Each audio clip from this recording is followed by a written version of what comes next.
தெய்வத்தின் குரல் மூன்றாம் பாகம். அளவறிந்து செயற்படுக. பலவித வரவு செலவுகளில் கணக்கு. கல்வியில் கணக்குக்கு எவ்வளவு முக்கியத்துவம் தந்திருக்கிறோம், வாழ்க்கையிலும் தர வேண்டும். இப்போது ரூபாய் கணக்கு மட்டும்தான் முக்கியமாய் இருக்கிறது. எல்லா ஆபீஸிலும் அக்கவுண்ட் செக்ஷன், அது தவிர அக்கவுண்டன்ட் ஜெனரல் ஆபீஸ்கள் என்றே நிறைய இருக்கின்றன. பழைய காலத்திலிருந்து இப்படி இராஜாங்க ரீதியாக வரவு செலவுகளை கணக்கு பார்க்கும் ஏற்பாடு இருந்து வந்திருக்கிறது. பெருங்கணக்கு என்று பழைய நாளில் ஒரு உத்தியோகஸ்தர், அவர்தான் இந்நாளில் அக்கவுண்டன்ட் ஜெனரல் என்கிறவர். இது உச்சத்தில் உள்ள உத்தியோகம். அடிநிலையில் இருந்தது பெருங்கணக்கு என்ற மாதிரி சிறு கணக்கு இல்லை. இந்த சின்ன உத்தியோகத்துக்குத்தான் கணக்கு பிள்ளை என்று பெயர். பிள்ளை என்பது இங்கே சிறிய, சின்னது என்பதை குறிக்கும். பிள்ளை ஜாதி இல்லை. தென்னம்பிள்ளை, அணிற்பிள்ளை என்றெல்லாம் சொல்கிற போது பிள்ளை என்பது சின்னதைத்தானே குறிக்கும். அப்படியே கணக்கு பிள்ளை என்கிறவர் இராஜாங்க வரவு செலவு பார்ப்பவர்களில் சிறிய ஊழியர். ஆனால் அவருக்கு எல்லா நுணுக்கமும் தெரிந்திருக்கும். அதனால்தான் முன்னெல்லாம் ஜில்லா கலெக்டராக ட்ரைனிங் பண்ணுகிறவன் கூட கணக்கு பிள்ளையிடம்தான் வேலை கற்றுக்கொள்ள ஆரம்பிக்க வேண்டும் என்று வைத்திருந்தார்கள். இப்போது இதெல்லாமே பேப்பரில் வரவுக்கு செலவு சரி கட்டுவதாக காட்டிவிட்டால் போதும் என்று ஆகிவிட்டது. ஃபைனான்ஸ் மினிஸ்டரை பார்த்தால் அப்படி சரி கட்டாவிட்டால் கூட பரவாயில்லை, டெபிசிட் ஃபைனான்சிங், ரூபாய் நோட்டு போட்டும் ஊரெல்லாம் உலகமெல்லாம் கடன் வாங்கியும் சரி கட்டினதாக காட்டினால் போதும் என்றாகிவிட்டது என்று சொல்லிக் கொள்கிறார்கள். மொத்தத்தில் இப்போது நவீன முறை என்று சொல்லி கணக்கில்லாமல் ஆசைகளையும் தேவைகளையும் பெருக்கி அதற்காக செலவையும் பெருக்கி மக்களையெல்லாம் கடனாளிகளாகவும் நிம்மதி இல்லாதவர்களாகவும் செய்திருப்பதாகவே தெரிகிறது.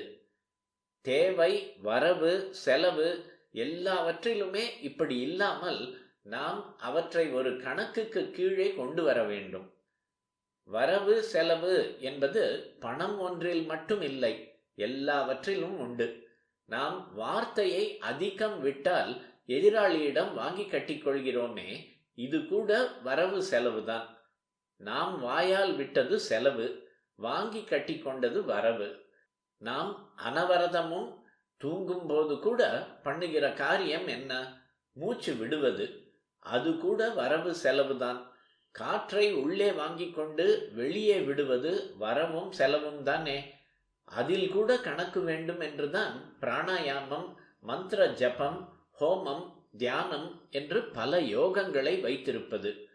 புசுக் புசுக்கென்று வேகமாக சுவாசித்தால் ஆயுசும் குறையும்.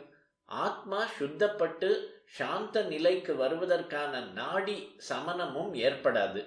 அதனால் மூச்சு கூட கணக்காக விடணும் என்று வைத்திருக்கிறார்கள். ஒரு நாளைக்கு 21,600 சுவாசமே விடணும் என்று கணக்கு.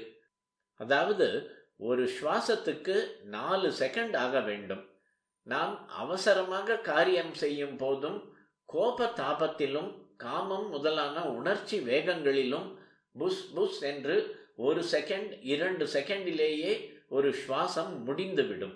அதற்காகத்தான் ஈடுகட்ட இன்னொரு எக்ஸ்ட்ரீமில் ரொம்ப நேரம் தீர்க்கமாக மூச்சை இழுத்து அடக்கி வைத்து நிதானமாக விட்டு பிராணாயாமம் பண்ண சொல்லி இருப்பது. ஆக இந்த ஷரீரத்துக்கான ஆயுஸ், ஷரீரத்துக்குள்ளே இருக்கிற ஆத்மாவின் நிறைந்த சமநிலையான சமாதி நிலை இரண்டுமே மூச்சு ஒரு கணக்காய் இருப்பதில்தான் அடங்கி இருக்கிறது என்று தெரிகிறது.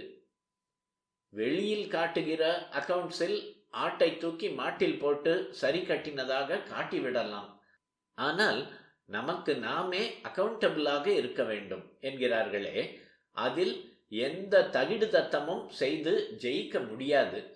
நாம் செய்கிற அத்தனையையும் கர்ம சாட்சியாக ஒருத்தன் பார்த்து கொண்டிருக்கிறான். அவனை ஏமாற்றவே முடியாது.